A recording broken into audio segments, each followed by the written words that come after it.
Welcome to A Well Cared For Human, the podcast that tries to convince you that you are 100% normal and an even better than okay example of the human species, despite the fact that sometimes we feel like the craziest, most incapable, or worthless creatures on the face of this planet. I'm Kory, an author, a creative, and the host of the show. Whatever you're bringing to the table today, I hope this episode proves to be a dose of inspiration for you on your quest to become a well-cared-for human. You can find the episode show notes, your free wellness blueprint, and more at awellcaredforhuman.com. And as always, thank you for listening. Hello humans, it's your host Kory, and today we're going to talk about helplessness. This is a requested topic from someone who wrote and asked, how do you cope when someone you love more than anything in the world is suffering and you cannot seem to help? And this reminded me of a very similar question that I just got last week after my keynote presentation. A young woman walked up to me and asked, how do I initiate the conversation about wellness at the office with my fellow physical therapists? And I think both questions are in the same neighborhood, even though one is clearly more difficult than the other. There are more feelings, more emotions involved, probably. In the case of the office mates, you can try to initiate the conversation in a meeting or via a shared thread, like if you guys are on a chat or something together, or on an email chain together. And you would just start it pretty innocently, like, I've been reading a lot about burnout in our industry, and I just wanted to check in with everyone. How are we feeling? Should we do any actions? And that's how I would do it. I would just start with a very direct, warm communication if it was in a more formal setting like an office. But when you do that, it's very possible that you're going to get a vague response because it is a more formal setting. Maybe people don't feel like opening up or sharing their problems. So you may run into, I'm fine, or everything's good here, nothing to worry about. And that's assuming, of course, that you get a response at all, depending on how close you guys are at your office. And that kind of dismissal or rejection can also cause a sense of helplessness, because you might notice that this person is not fine at all during work. You know, you're working with them and it's clear that they're getting irritated or that they're having a rough day, and so they can tell you, oh, I'm fine, don't worry about it, all day long. But if that's not what you're saying, it can leave you in this in-between place of knowing that you want to actively change something, but also not being able to do anything in the moment, not being able to take it any further. And then on the more personal front, there's the situation of there's someone you really love and you know that they're hurting. Maybe they're even hurting themselves, and you can't really do anything about it. Either because they're not open to assistance, they just don't want your help, which is also very painful, or because there's nothing really that can be done. For example, I had a friend recently who was very sick. She had a cancer diagnosis, and there's just nothing I could really do about that. I could tell her, how much she means to me, and I can be there for her even though we live pretty far apart. But there was nothing I could do about the actual illness itself. It just had to run its course. And so all of these scenarios, all of these different versions, I would place under the description of helplessness. Obviously, some situations are more intense than others, but each of these triggers that sense of wanting to act but not being able to or allowed to. So I want to look at each of these versions a little bit more closely, again, from the more distant version, like it's a formal relationship, to the more personal, which is harder, in my personal opinion, because you've got more emotional investment maybe in that relationship. So if you did want to try to have a conversation with someone about their wellness, if you at least wanted to introduce the idea to them, this is how I would go about it. First of all, be very mindful about the language that you use, and this is probably the most important part of the conversation. Because if you try to initiate a conversation about wellness and it comes across as judgmental or condescending, it's very likely that they will shut down the conversation rather than be open to hearing your ideas. And it's very easy to come across as preachy when talking about wellness, let me tell you. It doesn't matter how well-intentioned I can be, I can still say things that may land wrong for certain people, and that's something I always have to be mindful of. So when I'm talking about wellness, I try to use language that keeps me in a very specific position, a very specific place when I talk about it. And my unspoken rules, I guess, for talking about wellness is that I must always keep in my mind that there is never one way to be well, that my approach is not going to be suitable for everybody. And I need to be 100% clear on that when I talk to someone. I need to be 100% clear that I'm just sharing one possibility. I'm not sharing the possibility, the one thing that they have to do. I need to also be 100% clear on what my motives are for helping people. So even when I just get in this booth and I talk to you guys about different topics, sometimes it's something you've requested or something that I just had an idea on that I saw someone else struggling with. I need to be very clear about why I'm trying to share this information. Am I doing it from a place of people need to get it together, which is a very judgmental place, or am I doing it from a place of I really care about people who are suffering, and I remember very clearly how hard it was to suffer, and I want to be of help and service to those people. So even just having a mindset before you start even talking about it, knowing very clearly why you're doing it, why are you even bringing it up to begin with? Because again, it's very easy to come across as preachy. And I'm not saying that you're like this. Absolutely not. I'm just trying to highlight the fact that even when our intentions are at their best, the words that we use can land poorly. Because we all know that one person who pretends to really care about us, but they are really just criticizing us when they bring up healthy habits. For example, when I was a little bit heavier, my father, of all people, used to make comments like, oh, I'm just worried about you getting too fat, or I'm just worried about you gaining too much weight. But really, he just wanted to criticize my body, right? Because I wasn't actually fat. He just wanted to use that as an excuse to criticize my body. And there are people who do that. They hide behind this facade of concern when they talk to you about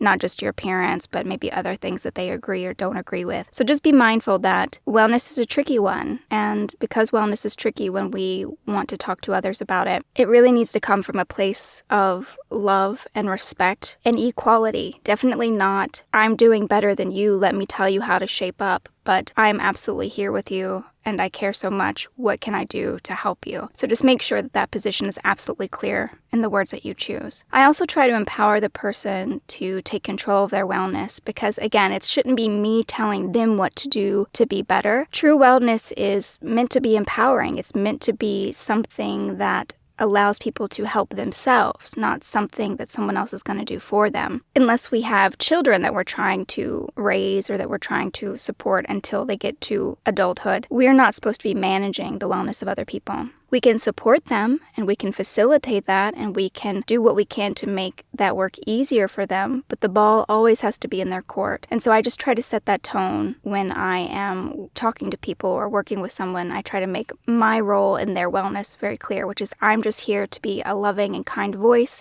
to you in a world full of critical and judgmental voices, that I am 100% behind you. I absolutely know that you can do this work, and then I offer everything that I can to make that work as easy as possible. But then after that, it's up to you. It's up to whomever might be listening to make the changes that they feel they can make or that they're ready to make. And so when I'm talking to someone about wellness, particularly if we're talking about their wellness, I just try to be as open-hearted as possible. I try to say, look, I love you so much and I care about you so much. And it looks like to me that you're struggling. And if you're not struggling, feel free to tell me otherwise. But it looks like you're having a hard time. And so what can I do to help you? What can I do to be of service to you? Because I don't want to see X, Y, or Z happen.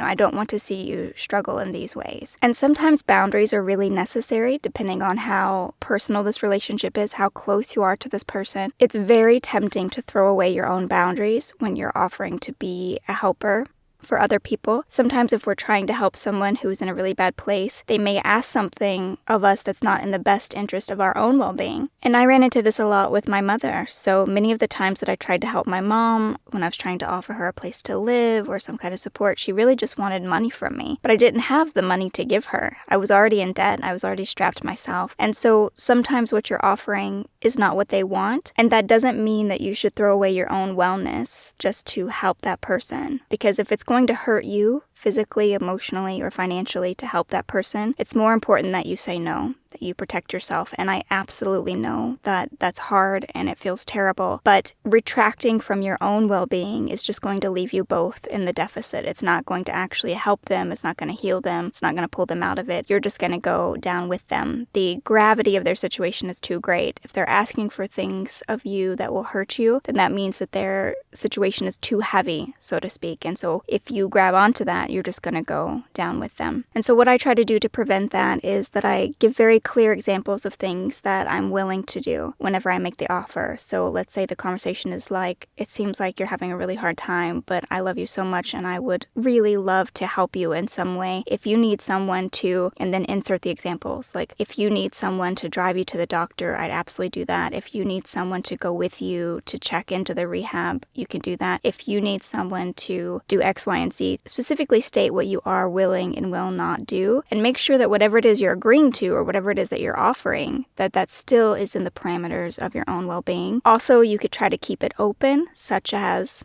these are the things that I think might be really helpful to you, and I'd be absolutely willing to do that, but what do you think you need right now? Like, what do you feel like you need most? And it might surprise you. It might not be a selfish request at all. Again, I'm thinking of situations like addiction or alcoholism, some of these more toxic situations with my mother where the things that she asked for were really dangerous for me to comply with, and so I couldn't do it. But it might not be that serious for you. It might just simply be something more basic, and so you ask them, what is it that you think they need? And if they say, I would really need someone to help me do this, if someone could just come over and help me clean my house once a week, or even the negotiation, actually, the cleaning example is a good one for a negotiation point. So let's say that you even wanted to initiate the conversation because it looked like maybe they were struggling in their daily tasks. Maybe when you went over, you saw that things were getting messier and dirtier and they were having a harder time kind of keeping up with things. And this happens for so many reasons, right? This just could be an overwhelmed situation. There's too many things going on, or it could be a health situation or a mobility situation. Doesn't matter, but you notice something in the external environment that gives you a heads up that something might be going on. And so you ask them, you're like, hey, it looks like you're really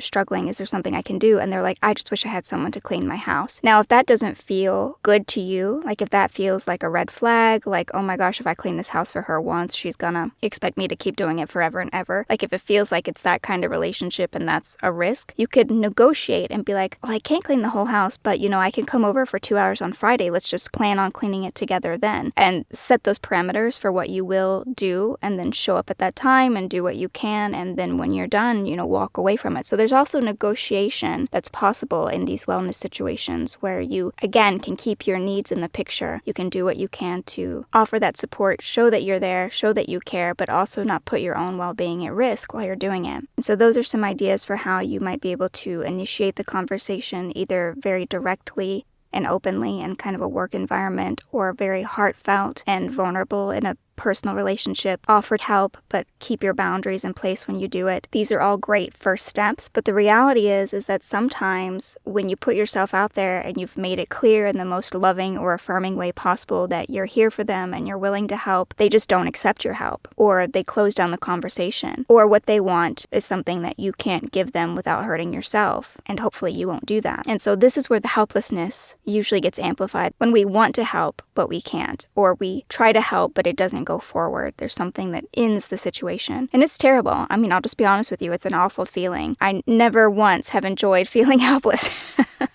And I felt helplessness a lot as a kid, seeing my mother suffer and go through all the things that she went through, and me just wanting her to be healthy, happy, and well, but me just being a little kid, what can I do? I couldn't do anything as a 5, 6, 7, 8-year-old, or even as a teenager. And so helplessness was something that I dealt with a lot. And what it taught me was how to be very accepting of people and of situations, and how to be present and loving with someone even though there was nothing I could physically do to shift the situation. Because that's what helplessness refers to. It refers to this situation of feeling powerlessness, of feeling like I have no control, of feeling that there is no way I can change the situation or the person. And this happens in our personal relationships. It happens in even political landscapes. Maybe you don't even like what politicians are doing with your life, the decisions they're making on, quote, your behalf. So helplessness is in all areas of our life. It doesn't have to just be personal or professional. It's everywhere. And so it's really important that we figure out how to work with that terrible feeling when it comes up. Because when we don't manage our helplessness, it leads to us feeling emotionally distressed, really upset, frustrated, or it leaves us feeling trapped or overwhelmed. It can shut us down. It can make us stop investing in our own well-being. So it's very important that we acknowledge helplessness when it comes up, and we do what we can to mitigate any damaging effects that it might have on our own well-being. And so let's talk about what to do with that. So let's say you recognize, I feel really helpless about that. And so that's the first step, is just to recognize that what you're experiencing is helplessness. You don't want the situation to be like that, but you can't change it. And if that's the case, what you're experiencing in that moment is helplessness. So first step, acknowledgement, awareness that that's what's going on, that, okay, this is helplessness. And then second, doing what you can to not judge it. So one of the terrible things that I used to do to myself when I was feeling helpless is that I would give myself a really hard time about it. I'd be like, I'm helpless because I'm too weak, because I'm too dumb to come up with a good solution. I'm not creative enough to solve this. I usually took it and turned it against myself. Like, I wouldn't feel helpless if I could just figure this out. I wouldn't feel helpless if I could just change this. And so I gave myself a really hard time about feeling powerless and being out of options. But that doesn't make any sense because we are just ants. We're just ants on a rock that's hurling through space. Like, of course there are things that we can't change. Of course there are things that we can't do. And it doesn't mean that I'm a weak, useless person just because I have no effect on certain situations or I can't get certain outcomes in certain situations. It doesn't mean anything. So don't use your powerlessness as a weapon against yourself. Don't turn it in on yourself when you start to feel helpless and use that to beat yourself up. That's the worst thing that you can do for yourself in these situations, because there's nothing wrong with you just because you feel helpless. It does not mean that there's anything wrong with you or that you're deficient in any way. It's just a natural emotion to a difficult situation. I often also found it very helpful to think about what the triggers were for my helplessness. So just to understand what was making me feel helpless exactly, that was a lot of unpacking of my history and of my past, because even as an adult, when I grew up and I got away from my family situation, when I moved on from my family, so to speak, sometimes these situations would occur in my daily life and I would suddenly have a crushing sense of helplessness, and it didn't really match the situation. Like, this was really intense helplessness for this, let's say,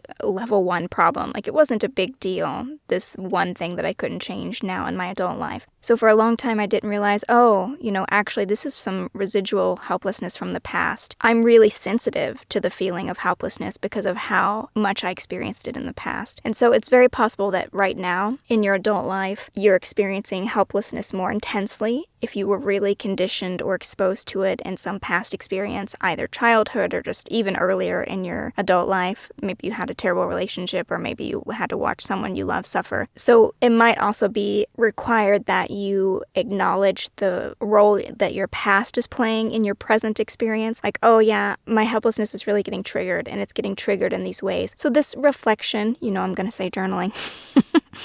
You can say journaling, or a therapist, or, a good friend, or someone, like, talking it through, just kind of trying to understand yourself and why you feel the way you feel in certain situations. Like, I felt really sensitive to this helpless trigger today. Even though the situation itself wasn't that serious, it was just, a little bit of helplessness. It felt so intense because it reminded me of this past experience that I had before. So just understanding that more can help you to be more patient when it comes up, to help you be more loving and kind to yourself when it comes up, and be like, I understand why I felt helpless like this today, but there's no need to make it worse for myself or to build it up in my mind. Everyone feels this way. Everyone feels helpless sometimes, and it doesn't mean that I'm a terrible person or that I'm weak or awful in any way. It's just something that came up, and I can sit with this, I can be patient with this, and it will pass. I have not felt helpless every minute of my life forever and ever, and this emotion itself will weaken if I'm just patient enough with it. I also, again, I mentioned therapy just a second ago, but I did seek a lot of support from other people, just kind of expressing how difficult it was for me to feel helplessness in regards to my mother, or helplessness in regards to certain situations, and having them be a loving soundboard, like, yes, absolutely, that was really difficult. That helped me to get out of my head as well, because again, when we stay just in our thoughts and our emotions, we don't always see the situation clearly. We can be really hard on ourselves about it. We can be like, oh, no, really, I should have figured this out, or, oh my gosh, why can't I get this to change, or depending on how stubborn you are.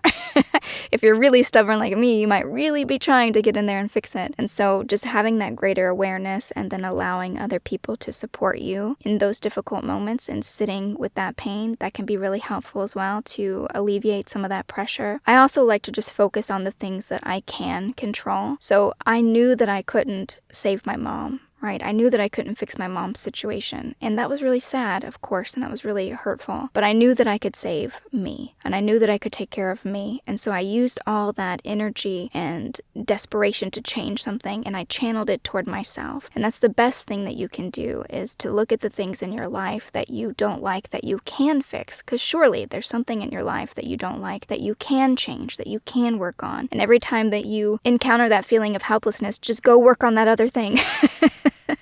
Just go work on that other thing until you have the positive benefits of that change, and just don't dwell too much on the things that you can't change. Focus instead on the things that you can and redirect that energy. And that's just a skill. That's just practice. It doesn't always feel instinctual to redirect the energy or redirect the attention like that. That requires practice. But again, just keep doing it. Every time you realize you're really fixating on that thing that makes you feel helpless, turn your attention to the one thing that you can change. And maybe even make it easier on yourself by having a list of things in my life that I could change right now that I really do want to change. And every time you catch yourself feeling helplessness, go to your list and be like, okay, which of these things am I going to work on right now instead of thinking about this? And just keep redirecting yourself again and again and again until you break that habit of focusing too much on the helplessness. But I totally get it. I get why you do it, because especially if there's someone that you love that's involved, like, you don't want to think about or see them suffering. And so how can you not look back, or how can you not look over there and see what's happening? But it's really just not the best use of your time, as hard as that may be to hear. And so if anything you can do to take that back for yourself is going to be more beneficial to you and more useful to your own well-being. I also just kind of worked on developing different coping strategies that were more helpful. So part of my helplessness was deeply connected to the codependency that I had learned as a child with a parent who was struggling with alcohol use and drug use. So if you have codependency issues, you might also really be struggling with helplessness. Codependency is a whole thing. There's whole fields of studies. I would encourage you to read the book by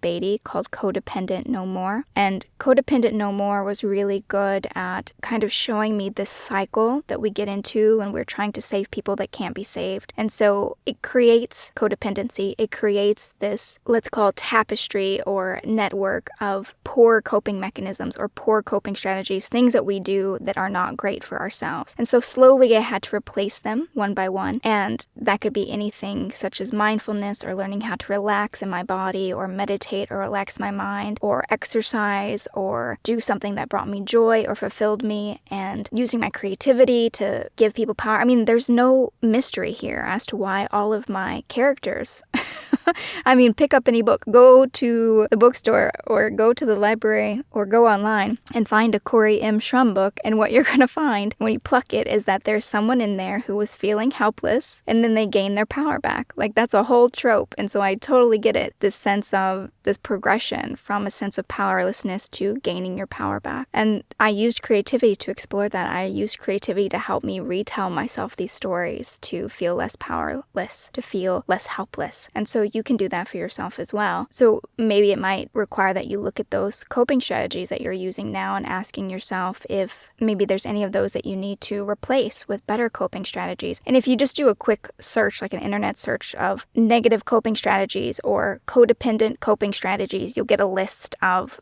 strategies that you may or may not be doing that you could break yourself of as well. So I definitely encourage you to look into that if you think that codependency might be an issue. But anything you can do to take action, to lean into the experience, keep you in that space of empowerment rather than feeling like you're the victim, that you're being held hostage by someone else's poor decisions or the way someone else is hurting themselves, or even just fate, again, with my friend who was super sick and I couldn't do anything about it, just feeling like life is getting you down. Instead of focusing on that, focus on what can be done, challenge those negative thoughts. Again, it brings up a lot of negative thoughts, so anything you can do to make sure that those are not catastrophized or built up in your mind, you're not dwelling in them, just move beyond that. And above all, I try to remember two things. First and foremost, that anytime I connect with helplessness, I connect with what it is to be human. Helplessness is nothing new. I am not the first person in the history of mankind who has felt helpless, and I will not be the last. And there are so many people out there in the world right now, just like me, just like you, who are experiencing this helplessness. And so I try to keep that in mind, that it's a very human experience, and that it doesn't mean any of these terrible things like I'm too weak or I can't change anything, I'm useless, I'm powerless. None of that's true. This is just a very human experience, and I can use that to help me feel more compassionate for other people, to help feel more loving and kind toward other people, to be more compassionate and loving toward myself, and be more gentle with myself when I'm feeling this way. And even more than that is helplessness is still so much better than the alternative. The alternative to helplessness is giving up. The alternative to helplessness is a closed heart. When we feel helpless, it's because we love someone or we care about something and we want to change it, but we can't. A lot of people, I'm thinking specifically of my father, their reaction to that sense of helplessness was to close their heart completely to their experiences. And I would not choose that path for myself at all. To live with a closed heart, I can see what that does to a person. It cuts you off from your joy. It cuts you off from your freedom. It cuts you off from that beauty and tenderness of life. And so helplessness, does it suck? Absolutely. But the alternative is so much worse, which is to live from that closed-hearted place where you can't connect with all the beautiful things in your life as well. So for me, I also just try to keep in mind that helplessness, that is still a far better price to pay than the alternative. Because that sense of helplessness, all that means is that you love, that you care, and that you're still here. You're still alive.